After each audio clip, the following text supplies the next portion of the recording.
Welcome. Thank you. Tell us your name, please. My name is Danni Romig. And how do you spell that last name? R-O-M-I-G. And what state do you hail from? Pennsylvania. And that's where you live now? Yes. And how do you spend your time professionally? I'm a cake decorator in a small family-owned Italian bakery. Oh, interesting. Now, you attended the event here at Heritage today about life without parole for juvenile killers and violent teens. Yes. And I understand, sadly, that you are a family member of a victim. Yes, our 12-year-old daughter. And what was her name? Danni, D-A-N-N-I. Mm-hmm. And would you be willing to share a little bit about Danni's life before telling us what happened to her? Sure. She was 12 years old. She was a sixth grader student. She was a good girl, and she went up to the playground one night.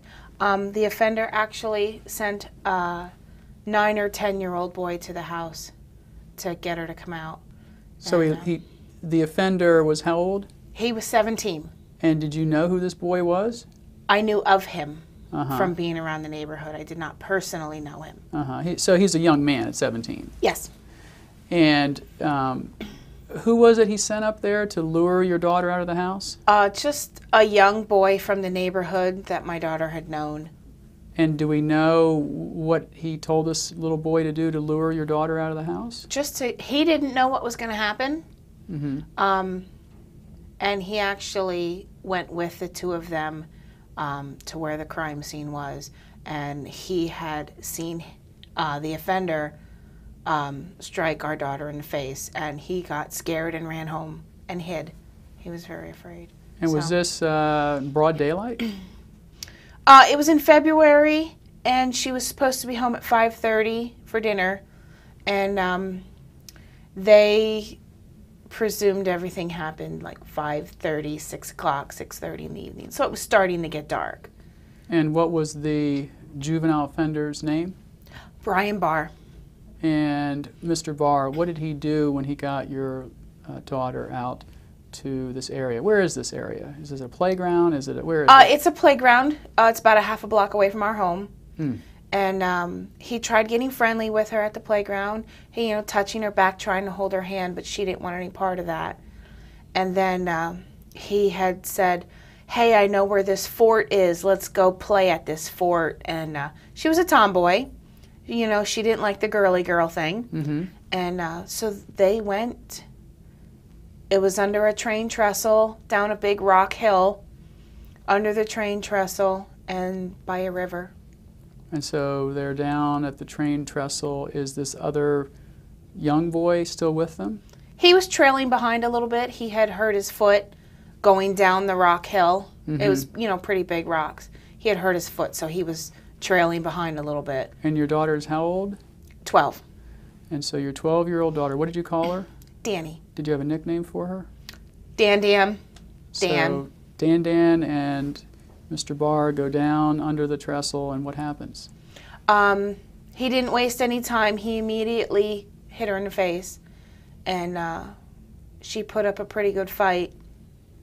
But he continued to hit her and beat her, and raped her, and she was thrown in the river unconscious. They don't think she was actually gone yet because she had some water in her lungs. So he discarded her like a piece of trash. Yeah.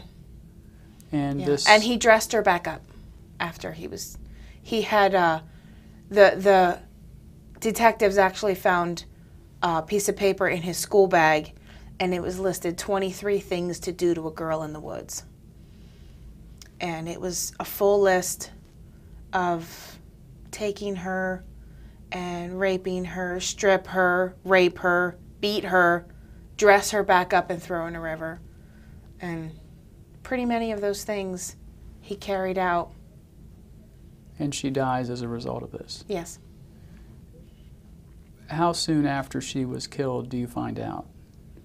We had called the police at 7 o'clock. I had told my husband had come home from work. We were eating dinner. And we had already contacted all of her friends. Nobody had seen her. And we formed our own search team. My husband had gone to this boy's house because we kept hearing his name. He'd gone to his home, knocked on the door, and face-to-face with him said, "Have you seen my daughter?" Probably an hour or two after he had taken her life. And how was it discovered that Mr. Barr committed these crimes? The detectives went to every single one of her friends, and his name kept coming up and kept coming up. And they went to his home, and I think about midnight, his mother actually took him to the police station, and he confessed and took the detectives where everything happened and confessed. And did he receive ethical and good defense attorney for his trial? I don't have much experience in seeing defense attorneys in action. Was there a trial, or did he plead guilty? He pleaded. It turned into a death penalty case when the rape kit came back positive. And our district attorney asked us, "Do you want to pursue it, or do we want to accept a plea?" And he says, if we pursue it, it's going to be a trial, pictures, details. Do you want to sit through that and try to get death penalty, where he will probably never get put to death, and you will have to sit through appeals, and your family's going to have to be doing this, or just have him sit in prison? So we accepted the plea, and we thought we were done with everything. And this past February, I received a letter from him. From whom? From our offender. Mr. Barr? Yes. We were told he was never able to contact us, and lo and behold, I come home from work and there's a letter with his name on it. How'd that make you feel? Horrible. Angry. I contacted our district attorney right away. He was very angry. He contacted the prison, and he was in a mental facility.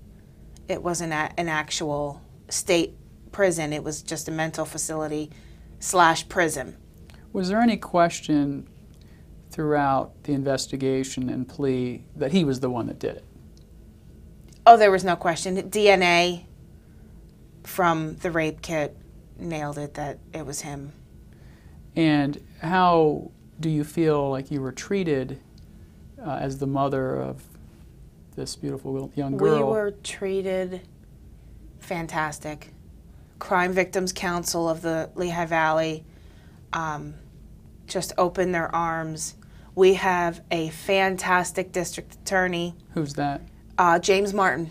Mm-hmm. And he's become almost a part of the family. Well, after you get this letter from your daughter's murderer, did anything else happen after that? I mean, did you feel as if his sentence might get rolled back? No, I didn't think anything like that. Our DA would fight on our side to prevent that. Have there been any hearings in Pennsylvania regarding abolishing or thinking about abolishing life without parole? This issue that we were here for today was brought up for Harrisburg. Well, explain what you're saying. I had gotten a letter from the Office of the Victim Advocate and explaining what was being talked about. And what was being talked about? About getting rid of sentencing juveniles to life. So in your state, in Pennsylvania, there was some scuttlebutt up in the state capitol that folks were thinking about abolishing life without parole for juvenile killers and violent teens? Correct. How does that make you feel? Our daughter got a life sentence. It wasn't her choice. Well, your daughter got a death sentence. Yeah. Yeah, that was her life sentence, the death sentence. And how can he be set free? Even if he's 85 years old, dying of cancer, he can't be set free.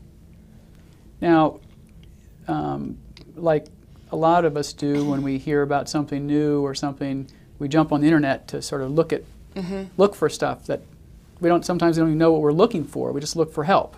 Did you do that? Help kind of came to us.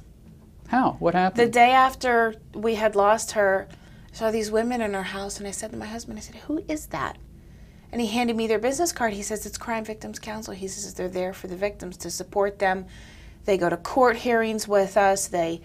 We don't know too much about the court system, and they would sit there with us in the courtroom, emotionally support us. You know, if we wouldn't understand something, they would explain it to us. And they were our counselors, and we're still involved with them. Is your daughter's case featured on any websites? On the JLWAP website. What website is that? The juveniles serving life sentences. I see. On Jennifer Bishop Jenkins' website. So if people wanted to find that, how would they do that? Do you know?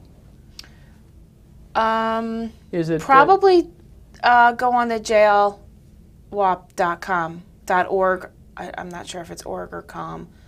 And then a woman that I had met, her name is Bobby. I met her in Harrisburg. She had just started up a blog, and Danny's story is featured on the homepage. My final two questions are these. Is there anything you'd like to say to other victims, family members such as yourself, who are hearing that there is an attack in their state capital against the punishment of life without parole? Is there anything you'd like to say to them? Just not to sit back and let laws be made without letting your voice be heard. I've done press conferences with our district attorney. I've testified in front of the state senators in Harrisburg, and I'm here in Washington today. You can't just sit back and let laws be changed in favor of the offender. And you attended the book event we had today for the Heritage Foundation's new book, Adult Time for Adult Crimes, which can be found on the Heritage Foundation's website. Do you think that will be a good resource in your state capital to help fight back against this effort? I hope so. I grabbed a book for our district attorney, and I'm going to send it to him. Is there anything else you'd like to say? Just I hope it's successful. I hope it all works out. And I hope they're open-minded and they try to put themselves in our shoes. And it's hard to feel somebody else's pain, but you've got to think of how somebody else, how would you feel if it was your child? I wouldn't want this person to be living in my neighborhood, whether they did it 10 years ago or 75 years ago. Do you feel in some way some little sense of peace knowing that he got life without parole, and that means life without parole? Yeah, it gives a little bit of settlement in your mind knowing that they're going to be in there. And how does it make you feel when you think that that sentence may be reversed and taken away? It makes me angry. It makes me very angry that somebody could say, oh, he did this to your daughter, but we're gonna let him go free. He doesn't need to pay any more for that. Thank you very much. You're welcome. Thank you.